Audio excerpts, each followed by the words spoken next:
윤 전 대통령 재구속 85일 만에 공개석상에 모습을 드러낼 예정입니다. 네, 잠시 뒤 열리는 추가 기소 사건에 대한 1차 공판이 중계될 예정인데요. 윤 전 대통령의 발언이 있을지 또 한다면 어떤 발언을 할지 주목됩니다. 관련해서 세 분과 이야기 나눠보겠습니다. 서영조 맥 정치사회 연구소장, 정광재 국민의힘 전 대변인, 그리고 박성배 변호사와 함께합니다. 어서 오세요. 네, 안녕하세요. 윤 전 대통령의 법정의 모습을 드러내는 모습 잠시 후면 볼 수 있을 것으로 보이는데 일단 재판부가 중계를 허용을 했습니다. 그러니까 전직 대통령에 대한 형사재판, 그것도 1차 공판이 이렇게 중계되는 것도 통상적이진 않죠? 헌법재판소는 이미 오래전부터 일부 공판을 중개해왔고 대법원도 많은 국민들의 관심이 쏠리는 사안의 경우에는 중개를 허용해 왔습니다. 그렇지만 하급심, 그중에서도 선고가 아니라 일반 변론기일이나 공판기일 진행을 실시간 중개하는 사례는 처음이라고 할 수 있습니다. 그 이유는 내란 특검법에 관련 조항이 포함되어 있기 때문인데 내란 특검법에는 특검 또는 피고인이 신청하는 경우에는 특별한 사정이 없는 한 재판부는 중개를 허가하여야 한다고 규정하고 있습니다. 만약 불허할 경우에는 이유를 밝혀 선고하여야 한다는 단서 조항을 두고 있는데 내란 특검의 이 내란 특검법에 따른 조항에 따른 신청에 대해서 재판부가 어떻게 판단할지 선례적 조치로 여겨질 것으로 보였는데 재판부가 일단은 공판기일 자체에 대해서는 중개를 허용하고 이어지는 보석 신문에 대해서는 중개를 불허했습니다. 예, 일단 보석신문 불허한 데 대해서는 추후에 이유를 밝히겠다고 했고 오늘 첫 공판이잖아요. 첫 공판은 보통 얼마나 시간이 걸립니까? 첫 공판은 통상 10분에서 20분 정도만 소요됩니다. 그렇지만 이 사안은 비교적 공소 사실 자체가 많고 사안이 복잡하다 보니 그보다는 시간이 더 소요될 것으로 전망되는데 진술 거부권을 고지하고 인정신문을 하게 됩니다. 인정신문 단계에서 피고인이 스스로 자신의 입으로 자신의 인적 사항을 진술하게 됩니다. 이후에는 통상 변호인이 답변을 하게 되는데 먼저 검사가 공소 사실의 요지를 진술하고 변호인이 공소 사실을 인정하는지 부인하는지 인부를 밝히게 됩니다. 인부를 밝힌 이후에는 검사가 증거 목록을 제출하고 각 증거 목록에 대해서 변호인이 동의하는지 부동의하는지 입장을 밝히는 절차를 밟게 됩니다. 부동의하게 된다면 부동의하는 증인들을 향후 법정에 증인으로 불러내야 하는데 여러 증인들을 어떤 순서에 따라 불러낼지를 재판부가 협의하고 결정하는 절차를 밟게 됩니다. 이 과정까지 통상 10분에서 20분입니다만 이 사건의 경우에는 30분에서 40분 정도는 소요되지 않을까 예상해 봅니다. 그러니까 윤 전 대통령 측도 이제 추가 기소된 사건의 첫 공판이기 때문에 출석을 하겠다고는 했지만 이게 중계될 거라고 예상을 했을까요? 아마 예상을 했을 수도 있을 것 같아요. 사실상 그 특검 수사뿐만 아니라 이 재판에 내란 우두머리 혐의로 한 그 재판에 거의 안 나갔지 않습니까? 예. 85일 만에 나오는 것인데 특검에서 사실 그 윤석열 전 대통령의 어떤 피고인으로서의 수사와 재판에 대한 태도 이 부분을 굉장히 좀 불편하게 생각했을 겁니다. 그리고 이게 국민적 분노가 높은 사안이라는 것을 특검 측도 인지를 했을 것이고 그랬을 경우에는 사실 재판을 공개를 통해서 국민들의 관심을 조금 더 주목시켜보자 라는 생각에서 특검법에 근거한 재판 공개 요청을 한 것으로 생각이 됩니다. 근데 사실 생각해보면 윤석열 전 대통령이 그래도 전직 대통령이잖아요. 특별한 뭐 범죄자, 관심사가 높은 흉악범 이런 걸 떠나서 전직 대통령이었고 최소한의 국민의 도리를 지킨다면 재판 출석에 있어서는 성실하게 임했어야 되지 않느냐라는 측면이고 그리고 이게 첫 재판이라서 출석한다 이것도 변명 같아요. 보석신문이 주가 되겠죠. 예. 이 보석신문을 가서 진술을 해야 최소한 그 본인이 풀려날 수 있는 가능성을 높일 수 있지 않겠냐는 측면에서 나오는 거라서 국민들이 보기에도 굉장히 좀 눈살을 찌푸릴 수 있는 참 비루한 판단이다라고 비판을 받을 만한 그런 오늘 첫 공개 재판이다. 그렇게 생각합니다. 네, 소장님 지적하신 것처럼 윤 전 대통령이 그동안 건강 이유로 11번 연속 재판에 안 나갔잖아요. 그래서 내란 재판 그동안 불출석한 거 이거 사유가 좀 진정성에 의심이 된다 이런 지적들 많은 것 같아요. 어떻게 보세요? 사실 건강상의 이유를 윤석열 전 대통령 측이 얘기하고 있지만 실제로는 특검이 위헌적 요소가 있다라고 판단하고 정치적 공세 성격이니까 앞으로 진행되는 특검의 소환이나 재판에 관해서도 출석하지 않겠다는 뜻을 갖고 있는 것 같아요. 관련해서 헌법재판소의 지금 위헌 심판과 관련한 제기가 됐고 그것에 대한 주심도 지금 확정이 된 상태잖아요.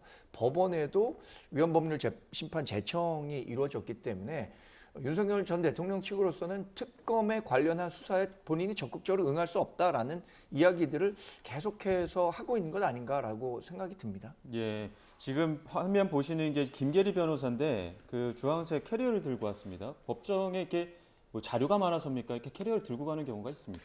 캐리어를 들고 가는 경우가 흔치는 않습니다. 보통 수사 기록이 많은 경우에는 가방에 나누어 담고 들어가는 경우가 상당히 많은데 캐리어를 들고 가는 것 자체가 위법은 아닙니다. 아마 제지는 당하지 않을 것으로 보이고 다만 첫 공판기일에는 변호인이 증거 인부 절차를 진행해야 합니다. 증거 인부 절차를 진행하기 위해서는 사전에 검찰로부터 수사 기록을 열람 복사해 와야 합니다. 그 기록을 검토한 이후에 법정에서 이 증거는 동의하고 이 증거는 부동의한다는 의견을 밝히게 되는데 그 과정에서 직접 수사 기록을 보면서 입장을 밝히다 보니 수사 기록 자체를 들고 가는 것으로 보이고 아마 재판부가 불필요한 증거 부동의에 대해서는 제지를 할 가능성도 있습니다. 예. 일부 서로 의견 교환을 하는 과정에서 직접 수사 기록을 보기 위해서 대량의 수사 기록을 소지에 들고 들어가는 것으로 보입니다. 예. 예. 그러면 오늘 그 1차 공판 때 시간이 가장 많이 소요되는 과정은 증거, 증인들 좀 택하는 그 과정일까요? 증거 인부에 많은 시간이 소요될 것 같습니다. 일단 검사의 공소 사실의 요지 진술도 일정 부분 시간이 소요되겠습니다만 이에 대한 변호인 측의 공소사실 인부 절차는 비교적 간단하게 끝날 것이고 대체로 혐의를 부인하는 취지로 진술할 가능성이 높습니다. 이어서 증거 목록 중에서 아마 증거 목록이 수백 개에 달할 것으로 보이는데 몇 번은 동의하고 몇 번은 부동의한다는 진술을 하는 단계를 그대로 밟게 됩니다. 이 과정에서 시간이 상당 부분 소요될 것으로 보이고 재판부가 일부 증거에 대해서 부동의한다면 이 중에서 어떤 부분을 구체적으로 부동의하는지 한 번 더 묻고 다시 답을 듣는 과정을 거친다면 이 과정에서 시간이 상당 부분 소요될 것으로 전망되는데 사실 오늘 재판에서는 이와 같은 공판 절차보다는 첫 공판 길이만큼 통상의 재판보다는 시간이 짧게 소요될 것이고 이후에 진행될 보석 신문에 더 오랜 시간이 소요될 가능성이 높습니다. 네, 저희가 그제 김건희 씨 공판 출석했던 모습을 보게 되면 이제 검은 정장에 옷깃에 어떤 그 수임번호 달고 나온 그 모습을 볼 수 있었는데 네. 오늘 윤 전 대통령의 모습은 어떨까요? 일단 뭐 비슷할 것 같아요. 늘 입던 옷.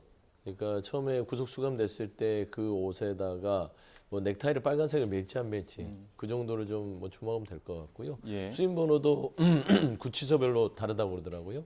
그러면 그 부분에 대해서 엊그제에 있어서 김건희 씨는 이제 배지 예. 방식으로 있었던 것이고 어떤 데는 이렇게 다른 명찰식으로 주는 경우가 있어서 일단은 뭐 전직 대통령이 결국에는 본인의 배우자에 이어서 또 이 재판이 공개되는 모습들 굉장히 국민들이 부끄러운 모습이죠. 그래서 예. 저는 사실상 뭐 기대는 크게 하지 않으나 윤 전 대통령이나 김건희 씨가 좀 국민들한테 송구한 어떤 뉘우치는 모습들을 보여줬으면 좋겠다는 생각을 하는데 그럴 분들이 아니라서 사실상 그냥 재판 중계되는 자체만으로 일단 국민들이 어떤 심정일까 좀 궁금하긴 합니다. 그리고 오늘 윤석열 전 대통령이 본인에 대한 어떤 여러 가지 인적 사항 외에도 또 어떤 발언을 할지 예. 그 부분도 주목되는데 사실 저는 의아한 게 특검 자체가 위헌이라며요.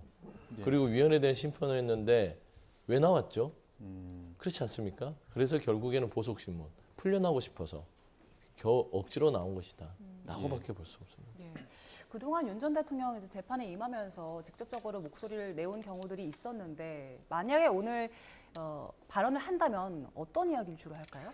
그래서 오늘은 윤석열 전 대통령이 직접 발언할 일은 거의 없을 거라고 봅니다. 그러니까 인정 신문과 관련해서 뭐 직업이라든가 뭐 주소 뭐 이런 것들에 관련해서만 본인이 답변할 것이지 윤석열 전 대통령이 지금 관련해서 혐의를 집중적으로 뭐 추궁하는 경우가 아닐 거니까 변호인단 중심으로 답변을 할 것 같습니다. 다만 이제 보석 심판 보석과 관련해서는 본인의 건강 상태라든가 재판에 임하는 태도 이런 것들에 관해서는 적극적으로 재판부를 설득해야 할 필요가 있을 것으로 생각할 가능성이 크죠. 예. 보석 심판과 관련해서는 조금 더 목소리를 내겠지만 지금 직권남용과 관련한 그러니까 체포영장 집행을 방해하려고 하려는 행위와 관련해서는 첫 재판이니까 윤석열 전 대통령이 그렇게 적극적으로 본인의 이야기를 직접 하지는 않을 것 같습니다. 예. 그럼 오늘 공판이 일단은 첫 공판이기 때문에 의무라서 이제 윤 전 대통령 측은 나와야 된다. 그래서 나온다 이런 입장인데 어떤 절차로 좀 진행이 좀 이어질까요? 사실 첫 공판이 아니라 모든 공판기일에는 피고인의 출석 의무가 있습니다. 그렇지만 내란 재판에 출석하지 않는 것과 대비되는 상황을 설명하기 위해서 첫 공판이라는 사유를 들고 있는데 예. 사실 타당한 사유인지는 의문이 듭니다. 예. 앞으로도 재판에는 윤 전 대통령이 출석할 의무가 있다고 할 수 있고 첫 공판뿐만 아니라 향후 진행될 증인 신문 과정에서도 피고인이 직접 법정에서 동석한 상황에서 변호인이 반대 신문을 진행하여야 그 신빙성을 충분히 따져볼 수 있습니다. 예. 재판 출석은 피고인의 의무이자 권리라고 할 수 있는데 오늘 어느 정도 입증 계획이 정리된다면 김건희 여사 재판과 마찬가지로 별도로 공판 준비 기일을 잡아서 추가 입증 계획을 따로 세울 수도 있고 그렇지 않다면 곧바로 증인 신문 절차에 도입할 수도 있습니다. 이 사건 공소 사실은 모두 5개로서 관련된 증인 신문이 다수 예정될 것으로 전망되는 상황이라 향후 증인 신문을 어떤 순서로 진행할지 각 증인 신문 과정에서 어떠한 절차가 필요한지 검찰 변호인이 논의하고 재판부가 결정하는 절차를 밟을 것 같습니다. 예. 앞서서 그 윤 전 대통령 구속 취소가 청구했었고 그러면서 석방이 한번 되기도 했었잖아요. 이번에는 이제 건강상 이유 그리고 방어권을 좀 보장해달라고 하면서 보석을 신청한 건데 일단 법적인 측면에서 봤을 때 구속 취소를 청구하는 것과 보석은 어떻게 다릅니까? 구속 취소는 구속의 사유가 없거나 소멸된 경우에 청구하고 허가받는 절차입니다. 즉 애초 구속영장 발부 자체가 위법하거나 구속영장 발부의 전제가 되는 사실관계가 근본적으로 변동되었을 때 구속 취소 결정이 이루어집니다. 그렇지만 이 사건의 경우에는 그와 같이 볼만한 대목이 없는 상황이다 보니 재판 단계에서 구속 취소를 제외하면 석방을 요구할 수 있는 절차는 보석이 유일합니다. 보석은 필요적 보석과 임의적 보석으로 나뉘는데 필요적 보석이 허가되기 위해서는 중형에 해당하지 않아야 하고 도주우려나 증거인멸의 우려가 없어야 합니다. 그런데 이미 윤 전 대통령에게 발부한 구속영장, 영장 발부 시에 증거인멸의 우려를 이유로 영장을 발부했는데 사정 변경이 있을지가 상당히 의문입니다. 그렇다면 필요적 보석이 아닌 임의적 보석을 노려볼 수밖에 없는데 임의적 보석은 방어권 보정이나 건강상의 문제, 관원상제 등 여러 사정을 포괄하는 제도입니다. 이에 따라서 윤 전 대통령은 무엇보다 자신의 건강 상태를 들어서 임의적 보석을 허가해달라는 취지의 주장을 강하게 할 것으로 전망됩니다. 그렇지만 앞서 윤 전 대통령은 수사 단계에서도 구속영장 발부 이후에 구속 적부심을 청구한 적이 있는데 그때도 재판부가 구속 적부심을 기각했습니다. 역시 마찬가지로 당시에 윤 전 대통령은 건강상의 문제를 들었지만 당시 서울구치소가 거동에는 문제가 없다는 취지의 정보를 제공하였고 아마 당시 재판부도 이를 받아들여서 구속 적부심을 기각한 것으로 예상되는데 오늘 재판 과정에서도 특별한 사정 변경이 없는 한 건강상의 이유만으로는 보석이 받아들여지기는 어려울 것 같고 다만 오늘 보석 신문이 진행되지만 결정이 언제 나올지는 아무도 예상하지 못합니다. 재판부는 보석 결정을 언제 내릴지 폭넓은 재량을 갖고 있고 보석 신문이 이루어진 날 바로 결정을 내리는 경우도 있지만 한참 뒤 한두 달 뒤에 결정을 내리는 경우도 있고 심한 경우에는 향후 1년 뒤 재판 선고 시에 동시에 결정을 내리는 경우도 있습니다. 언제 보석 결정을 내릴지도 미지수라고 할 수 있습니다. 윤 전 대통령이 법률가 출신이기도 하고 이러한 상황들을 앞선 그 변호사님 말씀하신 것처럼 구속적부심 차례에서 건강상의 이유가 먹히지 않을 거라는 걸 알 텐데 네. 그럼에도 불구하고 보석을 신청한 거는 어떤 정치적인 메시지도 있다고 봐야 되는 겁니까? 정책 메시지보다는 복권 사는 기분일 거예요. 아, 사실상 저번에 구속 취소가 한번 됐고 예. 혹시나 이번에 보석을 신청하면 되지 않을까. 근데 그때 상황과 좀 다를 것 같아요. 예. 구속 취소의 그 당시의 상황들이 국민들이 굉장히 의아했는데 주기현 판사의 참 납득할 수 없는 구속영장에 대한 해석을 통해서 구속 취소가 됐고 거의 한 서너 달을 풀려나서 내란 우두머리가 활보하고 다녔죠. 거기에 이제 심우정 검찰총장이 즉시 항고를 하지 않았다. 결국에는 주기현 판사, 법원과 검찰에게 참 이해할 수 없는 어떤 그 합작품으로 풀려났기 때문에 사실 그때까지만 해도 윤석열 전 대통령의 영향력이 있었다고 가정한다고 해도 지금은 다르죠. 새로운 정보가 들어섰고 사법부라든지 검찰이 더 이상 권력의 눈치를 보지 않아도 된다는 측면에서는 그 보석 신청 자체가 뭐 될 수가 있겠냐라고 생각하는 게 모든 전문가들의 생각입니다. 그래서 저는 윤석열 전 대통령 측에서 보석 신문을 한 거는 행여나 혹시나 하는 마음에 보석 신청을 한 것이다. 저는 그렇게 보는 게 맞을 것 같습니다. 예. 윤 전 대통령 측에서는 그 보석을 해주면 재판에도 나가겠고 또 특검 소환 요청도 좀 전향적으로 논의를 해볼 수 있을 것이다 이런 이야기를 했거든요. 예. 그렇다면 만약에 보석이 허가가 안 된다면 보석을 받아들이지 않는다면 앞으로도 계속해서 불응하겠다 이런 메시지인 건가요? 뭐 말 그대로 해석하면 그렇게 되겠죠. 그래서 적절한 메시지였는가에 대해서는 많은 사람들이 좀 부적절했다라고 판단할 것 같습니다. 우리 당이 배출한 대통령이 지금은 탈당을 했지만 전직 대통령이고 검찰총장까지 지낸 분이라면 이런 정상적인 법 절차와 관련해서는 응하는 것이 맞겠죠. 지금 본인이 갖고 있는 그 생각에 따라서 위헌 소송을 하긴 했지만 이게 과거에도 전례가 있었던 거잖아요. 최순실 씨가 특검과 관련해서 위헌 소송을 했었고 헌법재판소에서 위헌적이지 않다라고 판단을 했었다는 것을 윤석열 전 대통령이 뭐 모를 리가 없겠지만 그래도 뭐 아까 얘기하신 것처럼 복권 사는 심정이라고 했는데 지푸라기라도 잡겠다는 심정으로 보석 신청한 것 같습니다. 그리고 뭐 거듭 말씀드리지만 앞으로 정해진 그 재판 절차에 적극적으로 응하는 모습을 보이는 것이 지금 윤석열 전 대통령에게 바라는 바가 아닐까 생각합니다. 윤석열 전 대통령을 지지하는 분들도 있죠. 그분들은 뭐 헌법 절차에 좀 어긋났다. 윤석열 전 대통령에 대해서 정치적 특검이다 이렇게 얘기할 수 있겠지만 그런 그 설득력이 지금 전체적으로는 없다고 봐야겠죠. 예, 지금 현장에서 전해지는 소식으로는 이제 특검보 등 특검 측이 입정을 했고 윤 전 대통령 측 변호인단도 입정을 마친 것으로 알려졌습니다. 잠시 뒤에는 첫 재판이 이제 10시부터니까 지금 어떤 절차들이 시작될 것으로 예상이 되고 있는데 검사석, 방청석 그리고 중계용 카메라까지 지금 3대의 카메라가 배치가 돼 있고 시작부터 중계가 되기 때문에 지연 중계 방식이어서 아마 이제 화면이 들어오면 저희도 바로 재판 현장을 보여드리도록 하겠습니다.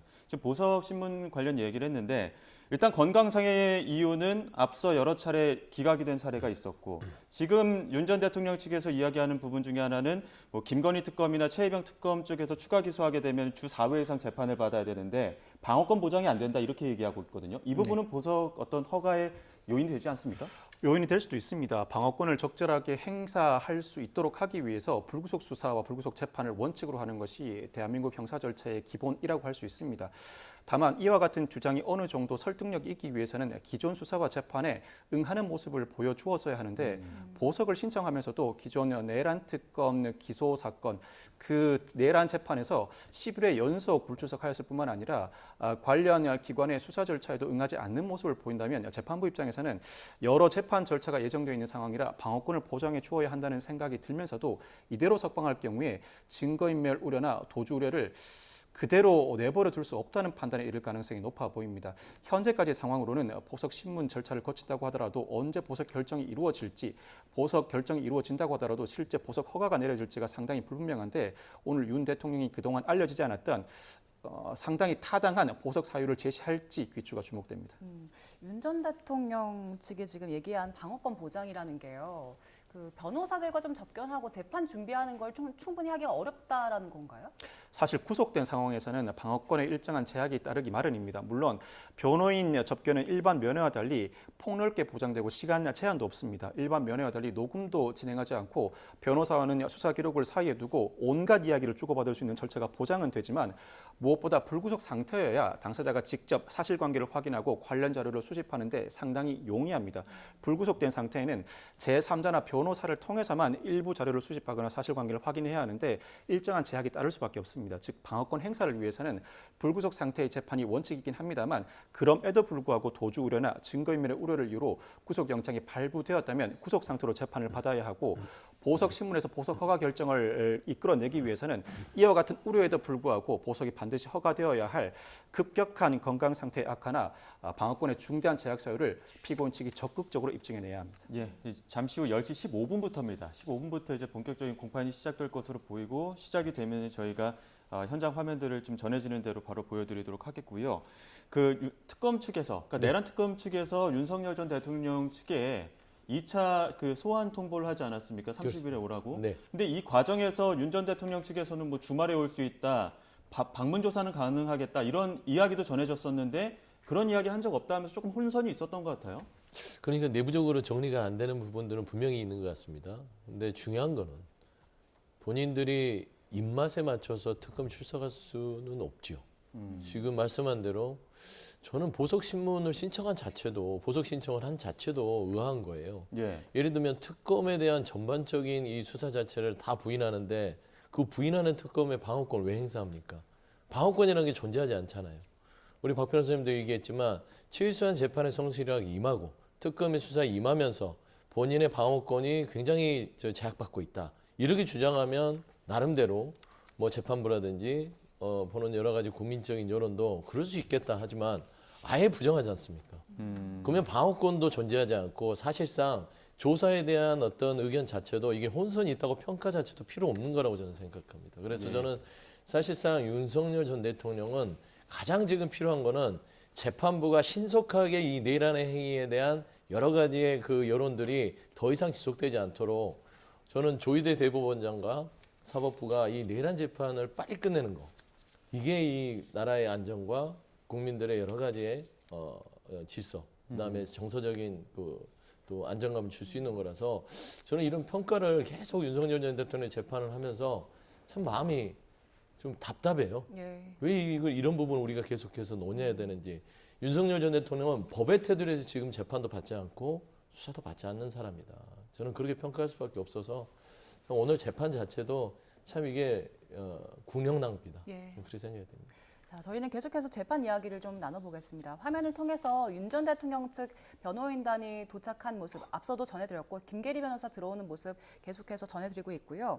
윤 전 대통령 저희가 앞서서 좀 보여드렸는데 그 헌재 심판 받을 때나 그럴 때는 일단 좀 정돈된 모습으로 나왔었거든요. 지금은 이제 구치소에 있기도 하고 해서 이전과의 모습과는 좀 차이가 있을 것 같은데 정광재 전 대표는 어떻게 전망하세요? 글쎄 윤석열 전 대통령이 마지막으로 그 영상이라든가 실물이 공개된 게 7월 9일이었다고 해요. 그러니까 85일 만에 윤석열 전 대통령의 모습이 대중에게 노출이 되는 거죠.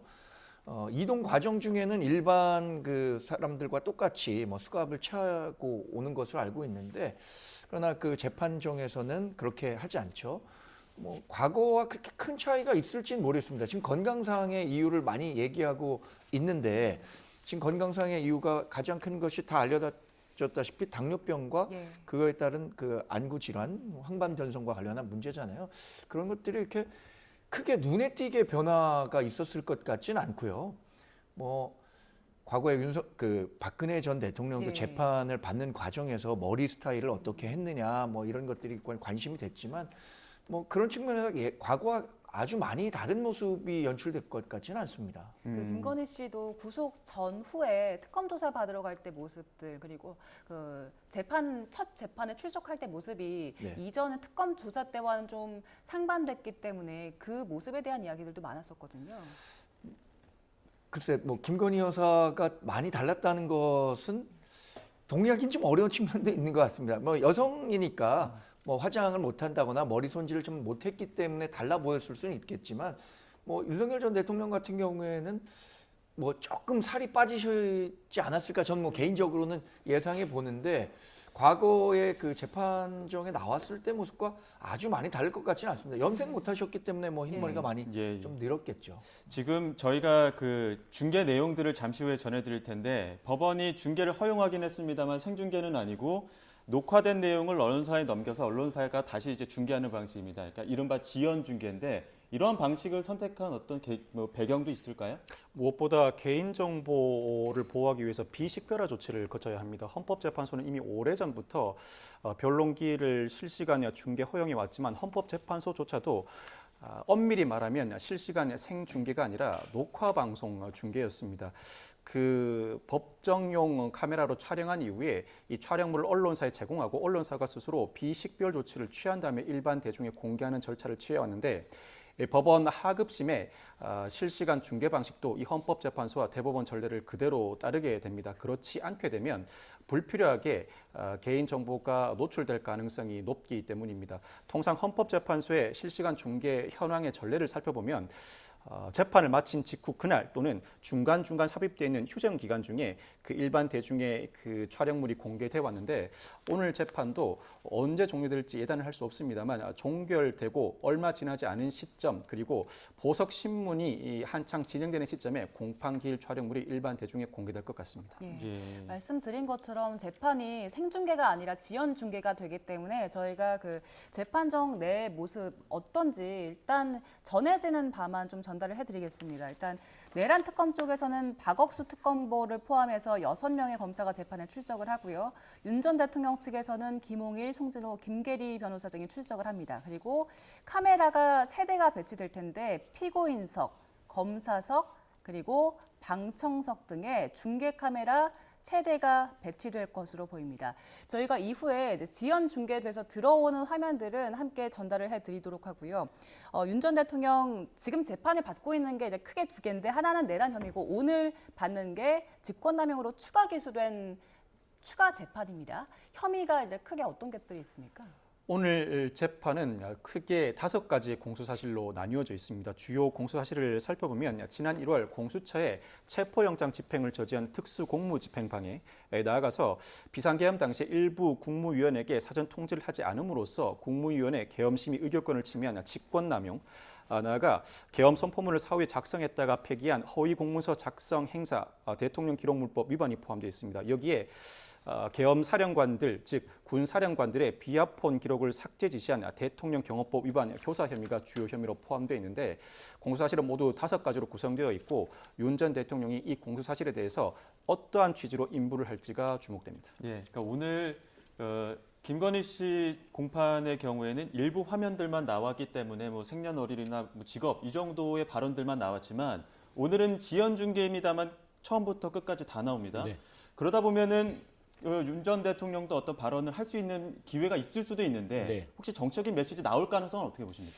나올 수도 있다고 저는 생각합니다. 그러니까 윤석열 전 대통령이 물론 이제 이 보석 신문이 주요한 이 출석 이유긴 하겠으나 사실 본인이 이 내란 재판에서 하고 싶은 얘기, 그래서 뭐 특검법 자체가 위헌이라든지 본인이 그동안 주장했던 것들 이런 거를 본인의 지지자들에게 어떤 전달하는 메시지를 할 가능성이 있어 보이는데요.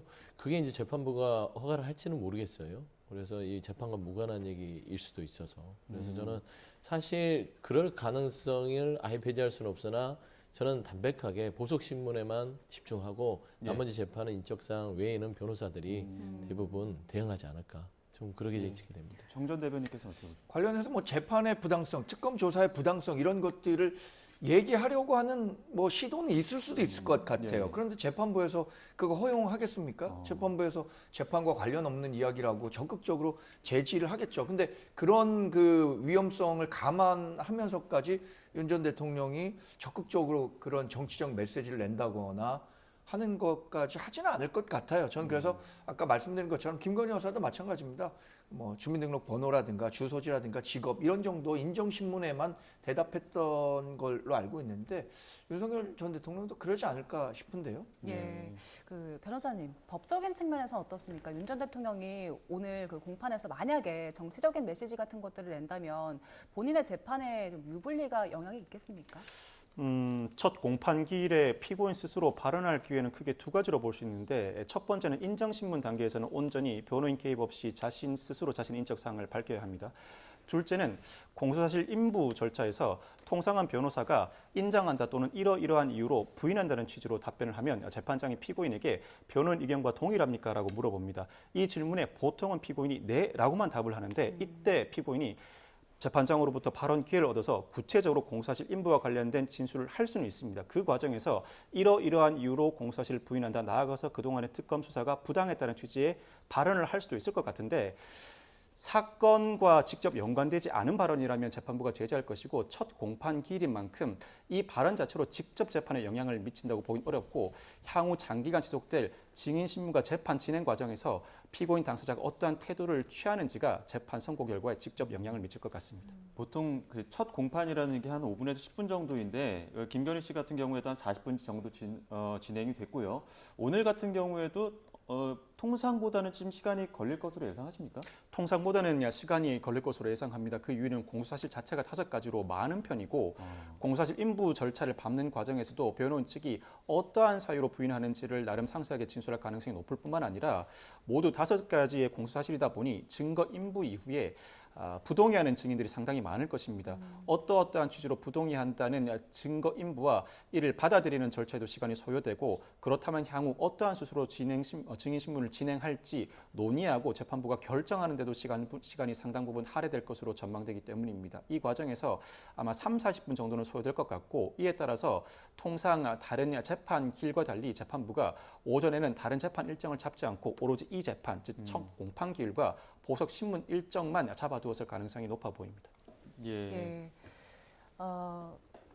예, 저희가 지금 재판 상황들을 계속 이야기 드리고 있습니다. 지금 현재까지는 아직 전해진 게 이제 10시 15분부터니까 지금 딱 15분이 됐습니다. 아마 지금쯤 시작이 됐을 것으로 보이고요. 시차 중계이기 때문에 화면이 들어오면 저희가 바로 현장에서 어떤 상황이 있는지 예. 바로 또 보여드리도록 하겠습니다. 피고인석, 검사석, 방청석으로 중계 카메라 세대 배치가 됐고 또 앞서 윤 전 대통령 측에서 김계리 변호사 출석한 모습도 저희가 보여드렸습니다. 김계리 변호사 같은 경우, 그러니까 지금 헌법재판소 재판 과정에서도 그렇고 여러 가지 발언들이 나오지 않았습니까? 네. 특히나 김계리 변호사는 개몽되었습니다. 이런 발언도 있었고요. 네. 변호사 측에서 나올 수 있는 발언들도 있을까요? 뭐 법률적으로 대응할 건 없을 것 같아요. 그래서 법률적으로 대응할 게 없으니까 그 대표적인 대한민국 개봉료가 됐죠. 사실 국민적인 상식도 상식이지만 법률적 상식에서 같은 동종업계에 있는 변호사들도 참 이해할 수 없는 변론을 했다라는 평을 당시에 많이 받았습니다. 예. 그리고 윤석열 전 대통령의 지금 그 저지른 범죄에 대한 혐의 자체가 이게 어느 정도를 인정하고 어느 정도를 뭐 좀 또 반박하면서 형량을 조절할 수 있는 자체가 아니잖아요. 최소가 무기징역이기 때문에 형량 조절에 대한 대응보다는 정치적 대응을 할 수밖에 없는 것이고 근본적으로 특검이 위법하다. 근본을 흔들지 않으면 빠져나올 수 없는 상황이라서 결국에는 변호사들이 할 수 있는 말은 거의 뭐 큰 변화 없이 지난 헌재에서나 내란 재판에서 보여줬던 수준에서 네. 거의 뭐 맴돌지 않을까 그래 좀 평가가 됩니다. 예. 지금 현장에서 들어온 바에 따르면 일단 재판부에 입정을 했고요. 윤 전 대통령의 추가 기소 사건 첫 공판이 곧 시작될 것으로 보입니다. 재판부에서 국민의 알 권리와 또 공정한 재판을 고려해서 촬영을 허가했다라는 입장을 밝힌 것으로 현재 소식이 들어왔고요. 윤석열 전 대통령도 현재 재판 법정에 들어온 것으로 확인이 됐습니다. 일단 앞서 서 소장님께서는 그 변호인들의 입장에 대해서 좀 전망을 해보셨는데 특검 쪽에서는 주로 어떤 주장들을 펼칠 것으로 보십니까? 지금 재판이 내란 혐의가 진행되는 게 아니고 별개의 사건이잖아요. 아까 박 변호사 얘기한 것처럼 5개의 혐의. 그 가운데는 가장 중요한 혐의는 체포영장 집행 과정에서 당시에 그 직무가 정지된 상태이긴 했지만 현직 대통령으로서 어떻게 이 체포를 방해하기 위한 지시들을 내렸는가 이것과 관련해서 객관적인 정황 증거들 이런 것들을 집중해서 이야기하지 않을까 싶습니다. 또 증거 인멸과 관련한 것들 그러니까 비화폰 삭제라든가 이런 부분들에 대해서 혐의를 입증하는 데 주력할 것으로 보이는데 저는 그 내란 재판과 관련해서는 윤석열 전 대통령이 이게 형량이라는 게 사형과 무기징역과 무기금고 3개밖에 없어요. 이 혐의와 관련해서는 뭐 그 재판의 태도나 어떤 상황에 따라서 형량이 왔다 갔다 하겠지만 어쨌든 이 재판에 대해서는 아주 많은 그 심혈을 기울일 것 같지는 않습니다. 예. 결국에는 본인이 가장 그 중하게 그 재판을 받아야 하는 내란 재판과 관련해서 총력을 기울일 텐데 그것은 또 특검이 위헌이다라고 헌법재판소에 소를 제기한 상태이기 때문에 그 재판에도 적극적으로 응하지 않을 것이고요. 2017년에 박근혜 전 대통령도 다 걸석 재판했습니다. 1심 나기까지 한 317일인가 걸렸었던 걸로 아는데 지금 민주당이나 뭐 얘기하는 것들이 1심 재판이 너무 늦다라고 얘기를 하고 있습니다만 박근혜 전 대통령의 1심까지도 317일이 걸렸다는 점을 고려할 필요도 있을 것 같습니다. 네, 지금 현장에서 좀 새로운 소식들이 들어오고 있는데요. 윤 전 대통령이 조금 전에 재판정에 입정을 했고 남색 정장에 넥타이는 또 하지 않았다고 합니다. 그리고 앞서 정 전 대변인 말씀하신 것처럼 이제 염색 같은 것들은 할 수가 없는 상황이다 보니까 좀 흰머리가 좀 많은 것으로 알려졌고요. 왼쪽 가슴에 그 수임 번호가 적힌 명찰을 달고 있는 것으로 지금까지는 전해지고 있습니다. 지금 재판정에서 들어온 소식에 의하면 이제 일단은 1회 이번 첫 공판은 중계가 되는데 이후에 특검 측에서 또 추가로 재판 중계를 신청할 가능성도 있습니까? 중계를 신청할 가능성이 높아 보입니다. 국가 안보와 직결되는 사안이 아니라면 재판부의 태도를 보고 중계 신청을 이어나갈 방침이라고 이미 밝힌 바가 있습니다. 이후 국민의 관심사 나아가 여론의 추이를 보고 중계 신청 여부를 결정할 것으로 보이는데 그럼에도 불구하고 기본적으로는 특검법 조항에 삽입된 조항에 따라 이와 같은 재판 중계 신청을 향후로도 지속할 가능성이 상당히 높습니다. 물론 중간중간 재판부가 그 다음 절차 증인 신문은 국가 안보와 일부 관련되는 사안이니 특검 측이 신청을 하지 말아달라고 중간중간 권고할 수는 있겠지만 그와 같은 특별한 사정이 없는 한은 앞으로 모든 재판에 대해서 중계 신청을 지금 들어오시는 모습이 오늘 윤 전 대통령이 법정에 입정한 모습 보여드리고 있습니다. 앞서 설명드린 것처럼 살은 조금 빠진 그 모습이고요. 흰머리가 좀 많습니다. 타인하지 네. 않았고 남색 정장을 입었습니다. 예, 정광재 전 대변인 말씀하신 것처럼 좀 많이 좀 수척해진 모습입니다. 흰머리도 좀 많아졌고요. 지금 윤 전 대통령 그 판사들 재판부에 인사를 하고 자리에 앉은 것으로 보입니다. 왼쪽 가슴에는 수용 번호가 적힌 명찰을 달고 있고요. 재판부는 조금 전에 그 피고인 윤석열 전 대통령에게 진술 거부권에 대해서 고지를 한 상황으로 알려졌습니다. 지금은 재판정 내부의 모습을 보여드리고 있습니다. 일단 서 소장님, 네. 그 85일 만에 드러낸 윤 전 대통령의 모습 그렇습니다. 어떻게 보십니까? 일단 뭐 이게 사실 그 연령이라든지 여러 가지를 고려했을 때는 뭐 흰머리가 나는 거는 당연한 겁니다.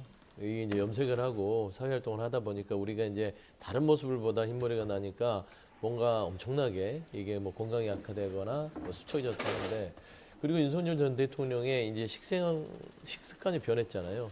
특히나 음주를 많이 즐기셨는데 음주가 제한되게 되면 당연히 남자들은 살이 좀 많이 빠지게 됩니다. 그리고 저는 살이 빠진 것과 건강 상태에 대해서 연관짓는 거는 좀 무리다. 사실 돌이켜 보면 그 강제 구인을 할 때요.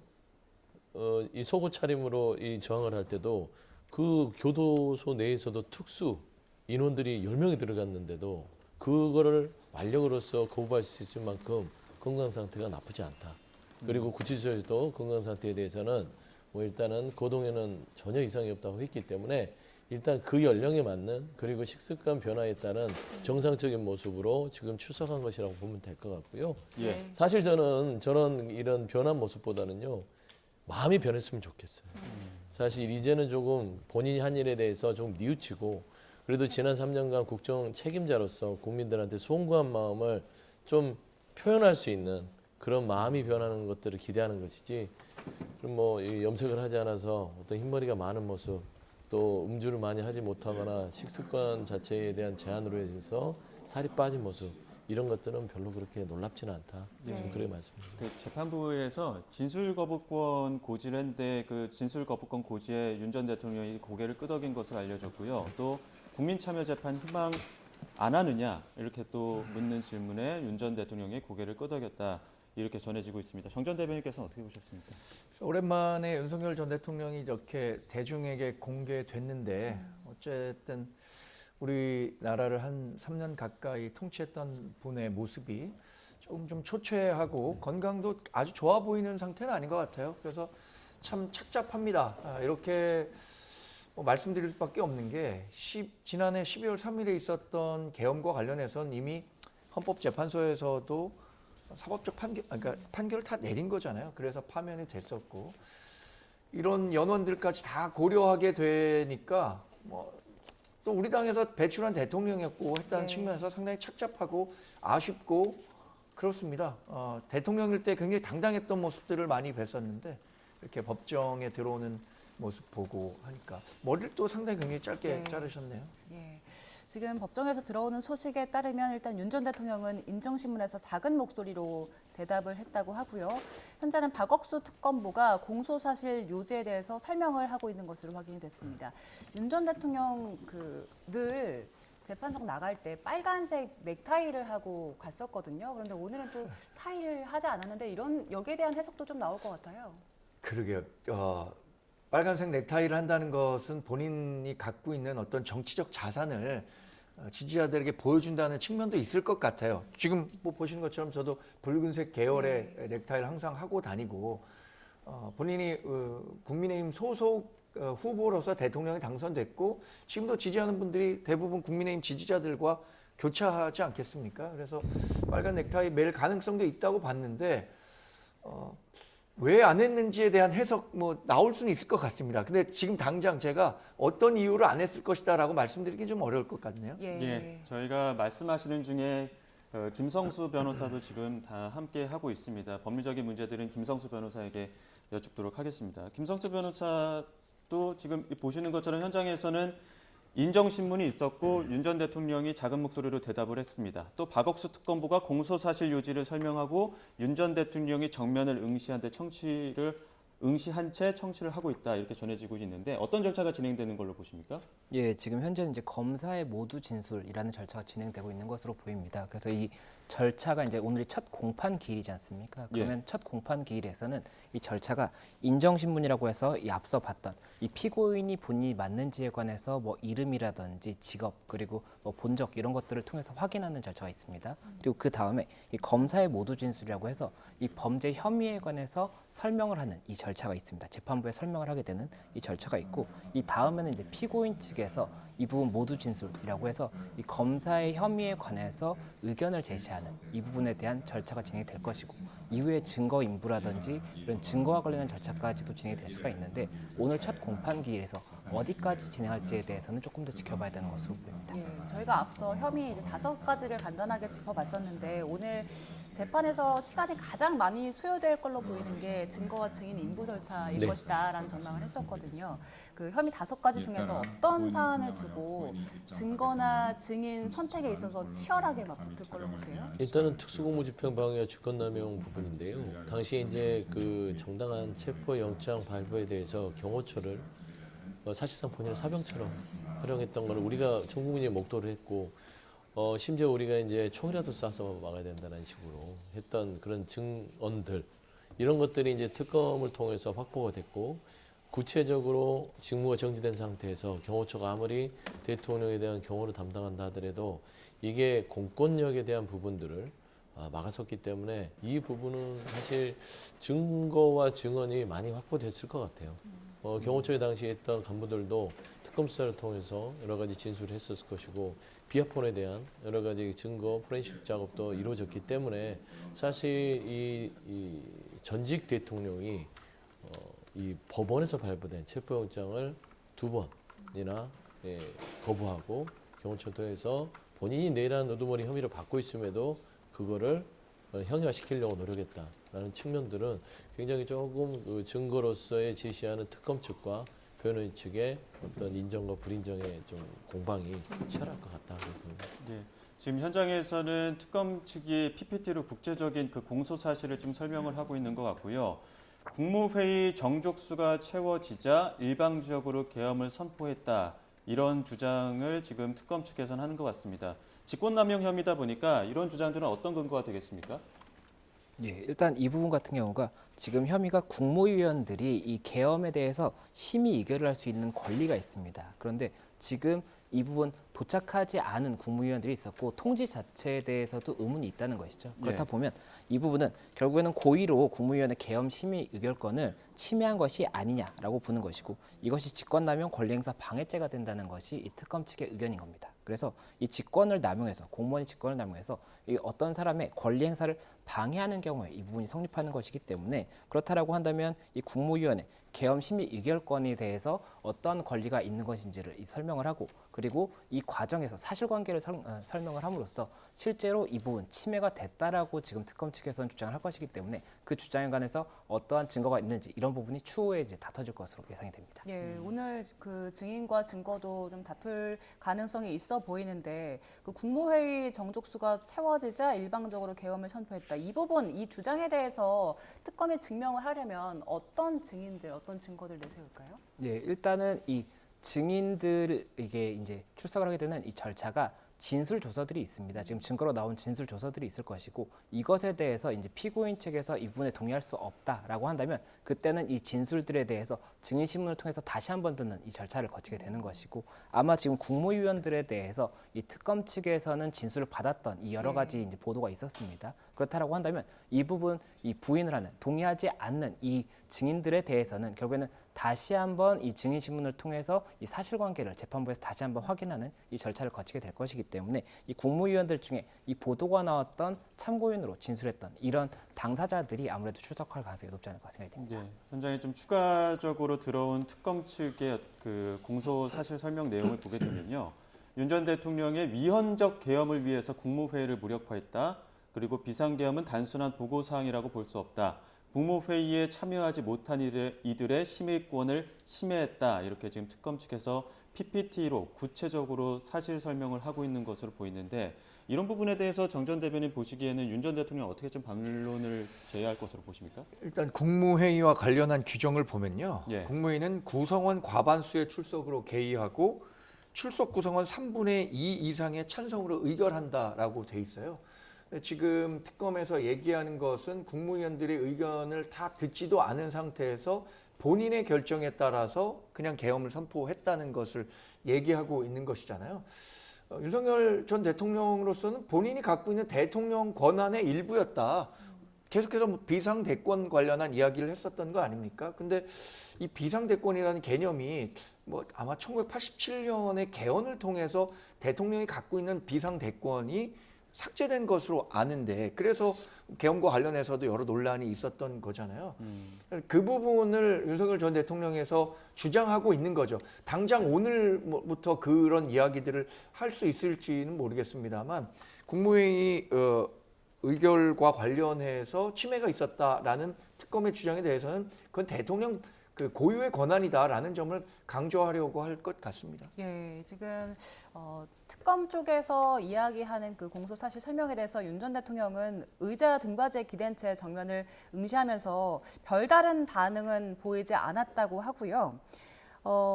방금 말씀하신 것처럼 이제 윤 전 대통령 측에서는 그 심의 의결권을 침해했다는 데 대해서 이건 대통령 고유의 권한이다라고 반론을 한다면 재판부에서 이걸 어떻게 받아들일까요? 그러니까 고유의 권한 부분들도 사실상 재판부가 판단하겠으나 뭐 정광훈 대변인도 얘기했지 않습니까? 고유의 권한의 영역도 제한적이다라는 것이죠. 예.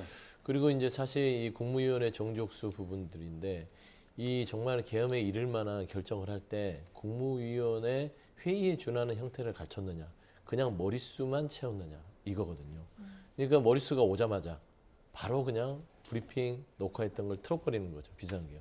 그러면 이게 결국에는 의결권을 침해했다고 볼 수 있는 게 상당한데 저는 이게 단순히 대통령의 고유 권한으로 다 모든 것들을 뭐 해명할 수 있는 사항은 아닌 것 같다. 좀 그래 보이고 특검이 지금 PPT를 통해서 많은 얘기를 할 거예요. 저는 윤석열 전 대통령은 전혀 반응하지 않을 겁니다. 왜냐? 네. 한 귀로 듣고 한 귀로 흘릴 거기 때문이죠. 근데 지금 이 주장들이 그 헌재 변론 과정에서도 나왔던 주장들이긴 합니다. 근데 이제 특검이 출범을 하면서 이 주장을 뒷받침하는 관련자들의 진술도 굉장히 많이 모이지 않았겠습니까?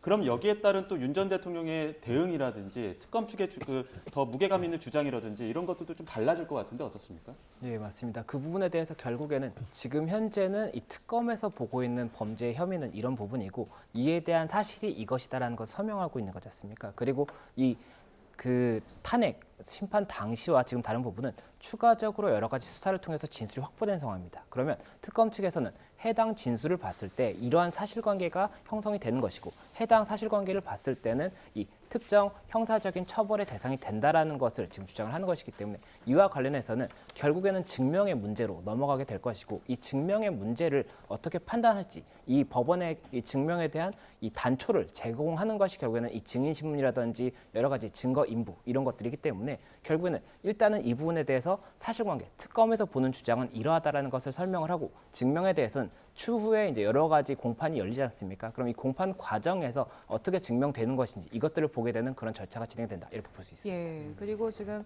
특검 쪽에서 공소사실 설명하면서 윤 전 대통령이 계엄을 선포한 뒤에 문건을 사후 작성하고 이미 폐기했다. 이 부분에 대해서도 이 혐의에 대해서도 이제 새로 짚고 있는 것 같습니다. 이 혐의도 좀 자세하게 짚어주시죠. 예, 이 계엄 선포 당시에 일단 이 선포 당시에 여러 가지 이야기 있었습니다. 그 당시 어떠한 내용으로 선포한다 이렇게 이제 이야기가 됐었는데 이 계엄 선포문과 관련해서 이 형식과 관련해서 이 표지를 만들고 서명을 받는 절차가 선포 이후에 있었다는 그런 부분이었던 것이고, 그리고 이 부분을 작성을 했다가 이후에 이 부분이 법적인 문제의 소지가 있다라고 해서 폐기를 했다는 이런 부분에 대해서 특검에서는 사실관계가 확인이 됐다라고 이야기를 하고 있는 것이고, 해당 사실관계가 맞다라고 한다면 이것이 이 계엄 선포문을 이 표지를 붙이는 이런 행위 자체가 허위 공문서를 작성하고 이것을 이제 보관을 했기 때문에 행사한 것이다라고 볼 수가 있는 그런 부분이 있다는 것입니다. 그리고 지금 현재 공소장에 이 부분까지 포함됐는지는 정확하지는 않지만 이 구속영장 청구 당시에는 이 부분 폐기하는 것 자체는 대통령 기록물 법상의 이 절차에 대한 위반도 있기 때문에 이 부분도 형사처벌 규정이 있거든요. 그렇다 보니 이 부분까지 위반이 됐었다라고 이야기를 했었던 부분이 있기 때문에 이 부분까지 포함이 됐다라고 한다면 해당 사실관계라든지 법조항의 적용에 대해서도 결국엔 추가적인 쟁점이 될 수 있다 이렇게 예. 보이는 겁니다. 지금 특검 측에서 그 사후 작성한 계엄 선포문 표지를 현출했다고 합니다. 제시를 했다고 하니까 이게 지금 그 현재 변론 과정이 아니라 특검 출범 이후에 나왔던 상황이다 보니까 윤 전 대통령 측에서도 이 부분과 관련해서는 새로운 방어 논리가 있어야 될 것 같은데요. 그렇습니다. 사실상 윤 전 대통령 측 변호인들이 얼만큼 이 특검이 제시하는 증거에 대해서 방어를 할 수 있을지 모르겠습니다. 사실상 그만큼 정보력이라든지 거기에 대응할 만한 어떤 그 시간들을 가졌었는지는 모르겠어요.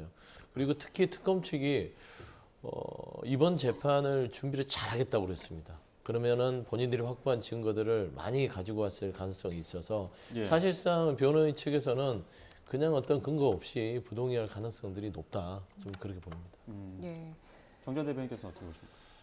그 한덕수 전 총리가 내란과 관련해서 같은 혐의를 받고 있잖아요. 예. 그런데 뭐라고 그 헌법재판 과정에서 얘기를 했냐면 정상적인 국무회의로 보기 어려웠다라고 얘기를 하고 있습니다. 아마 그런 것들을 입증하기 위한 특검 측의 증거 자료들이 제출되고 있는 것이고요.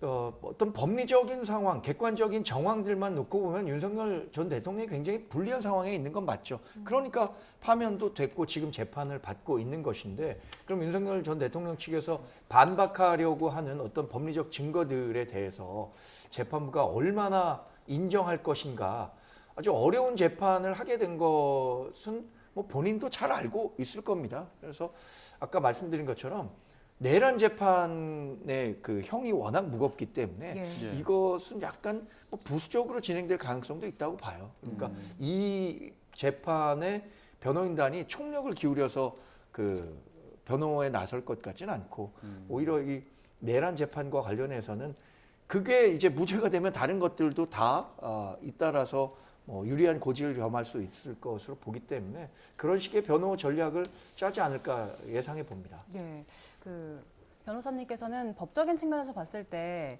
그 윤 전 대통령 측의 변호인단이 지금 추가 기소되는 사건들에 대해서 재판 전략 어떻게 짜나갈 걸로 보세요?